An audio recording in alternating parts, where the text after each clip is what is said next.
Welcome everybody to another Q&A video. Just going to answer 5 or so questions in this one. I really enjoy doing these videos because I get a lot of questions and I can ramble for days. Is kind of what I do. So let's just get straight into it, shall we? With the juicy one, because I feel like it's the one that people always care the most about when it's money being spoken about. So, do you make money back from doing these videos, or even make profit?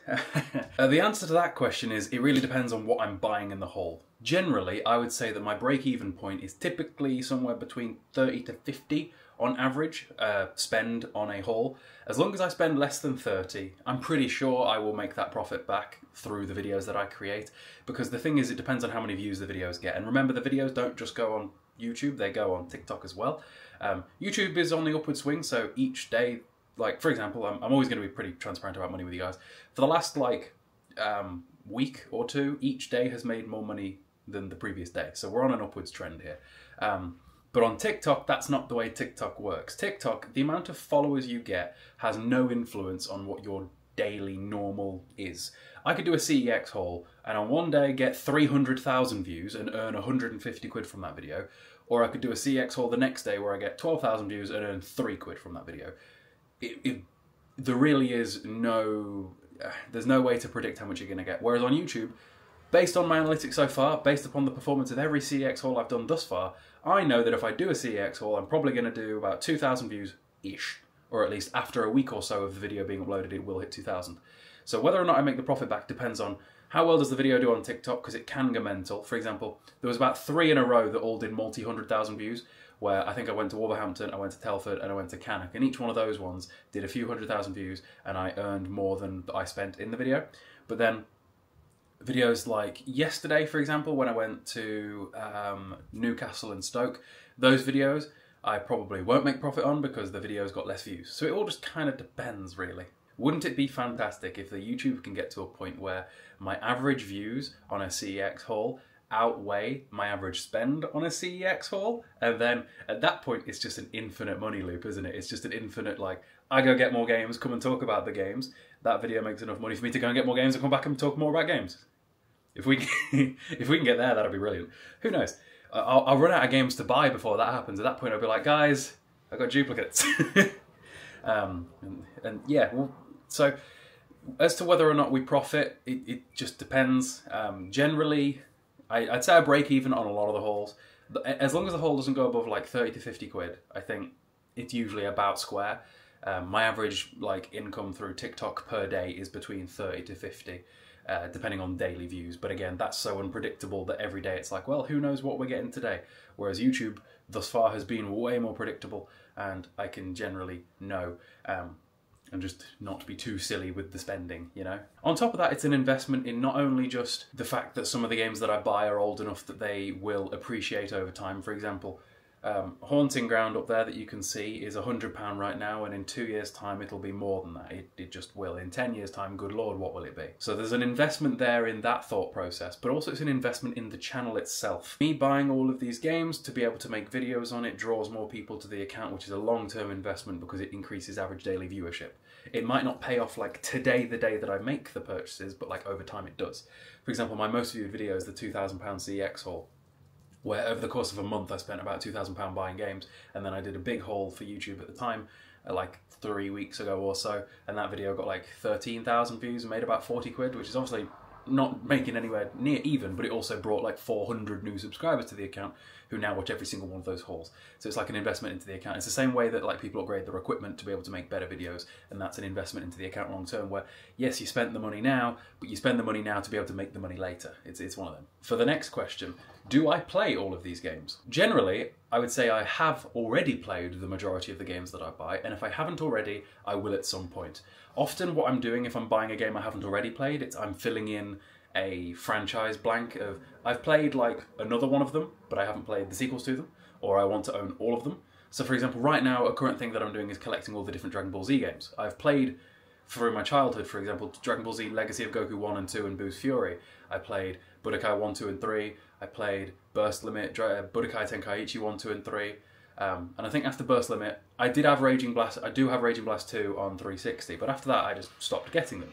So now I'm filling in that sort of franchise, and I will at some point probably have a go on them. And I can use, maybe I do a video being like, I played every Dragon Ball Z game, something like that. Or I buy games that I have previously played before in some fashion through my childhood or through emulation or things like that. Or sometimes I'm buying games that I have already owned on previous consoles or have played because of Game Pass or borrowed from a friend as a kid, or are a remake of something I've already played and will play at some point. But generally I really try not to buy games that I'm never going to play, and that's why there are some games that people are like, you should get this, it's a great game, and I'm like, I'm probably not going to play it because it's kind of not my thing. For example, Yakuza is one that, or Yakuza, depending on how you're pronouncing it, is one that people constantly tell me to play, but I just don't think that's my thing, so I don't own any of them. Same thing goes with like Final Fantasy. Like if I was to throw caution to the wind when it comes to buying games and just buy the game because I want to own them all, at that point I'd probably be broke and have no space, because I've already ran out of space, kind of.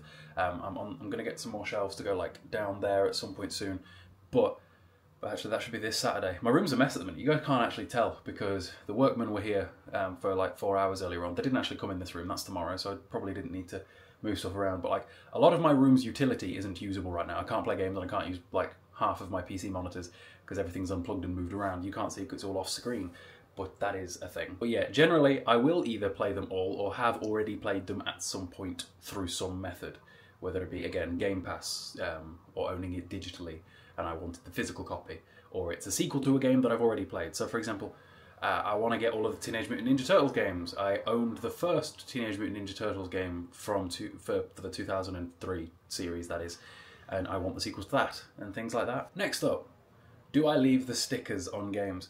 I try not to, but I do get a lot of games, and sometimes I just don't get round to it. A lot of the stickers that people talk about here, I don't think they're just on about the CEX stickers. They're on about stickers on games where I've left the stickers on from like childhood. Like I've got games that have got like Asda stickers from 20 years ago on, or stickers from Game Station and things like that. I don't plan on removing those stickers because they're older than some people that watch my videos. I kind of think it's interesting.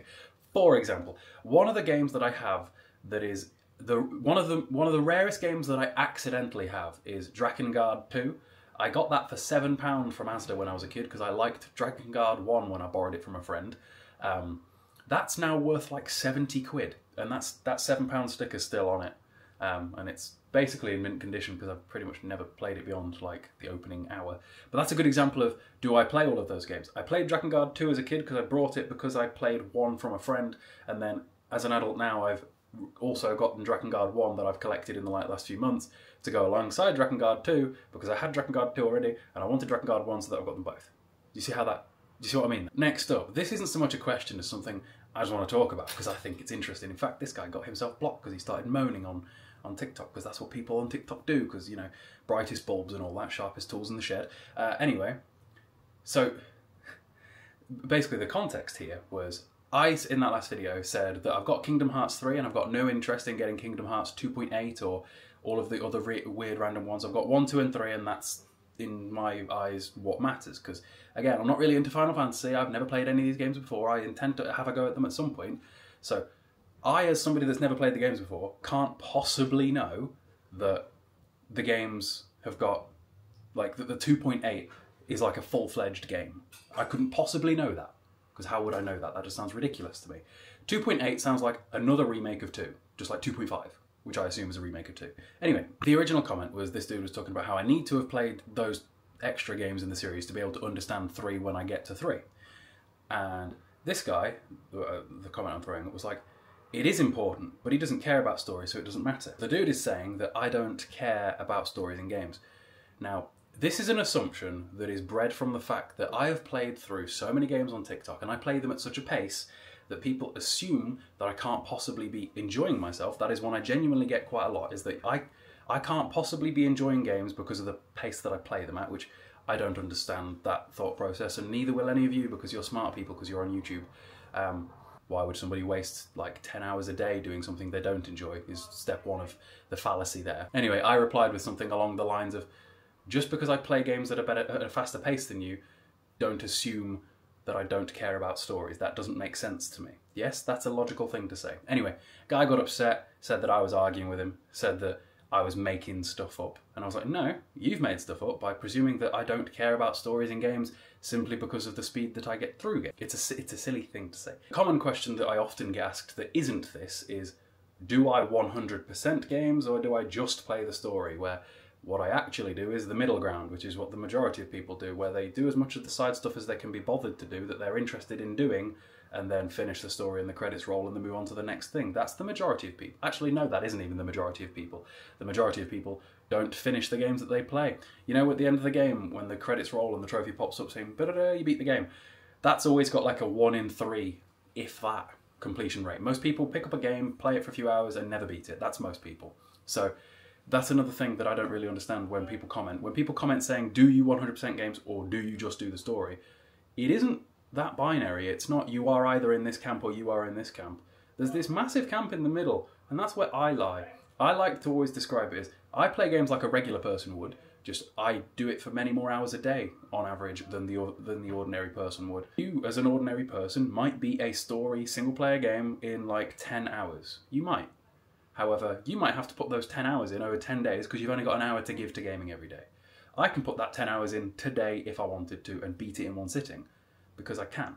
And then on top of that, because I've just played the majority of games that have ever come out, and I've always had this mindset of I will only play one game until it is done, I've beaten most of the games that I care to have beaten that I've played. So if I'm ever replaying something, especially if I'm recording it, it doesn't take me long to do because I know where to go, I know what's going to happen, and I know what, like, strategies and things like that. This is just something. Comments on TikTok often baffle me. I don't understand it. I always like to understand other people's perspectives and how they can come to the conclusions of the things that they can say. And if they've come to a conclusion that makes so much illogical sense that I can't get my head to perceive where they're coming from, it bothers me. It just bothers me. And the majority of the time, I will ignore these comments because they don't deserve the response. But on TikTok, everybody knows. Like on TikTok, I've got a zero tolerance policy for stupid shit. Like if somebody says some dumb shit on TikTok, I block them. Just bye-bye. Just straight away, gone. Don't say dumb shit if you want to see the videos. It's that simple. Anyway, that one guy that was moaning, I ended up blocking him, and then he sent me like another like 6-paragraph long message hating on me on Instagram, which was dead funny, despite the fact that it takes like 0.5 seconds to just block a stupid comment and move on. Anyway, that's how I recommend most people run their social media, by the way, is rather than giving headspace to silly people, just block and move on. It's much more, it's much less draining than sitting there and arguing with silly people all day. Don't sit there and argue with people on the internet. It's never worth it, ever. If somebody's mind cannot be changed, especially on something that really doesn't matter, like whether or not you 100% the games that you play, it is really not valuable time spent arguing, and it doesn't make sense to do it, so I don't do it, I just block. That's my method. Anyway, I think that's this Q&A done for the day. Hope you guys enjoyed, and yeah, I'll see you in whatever's next.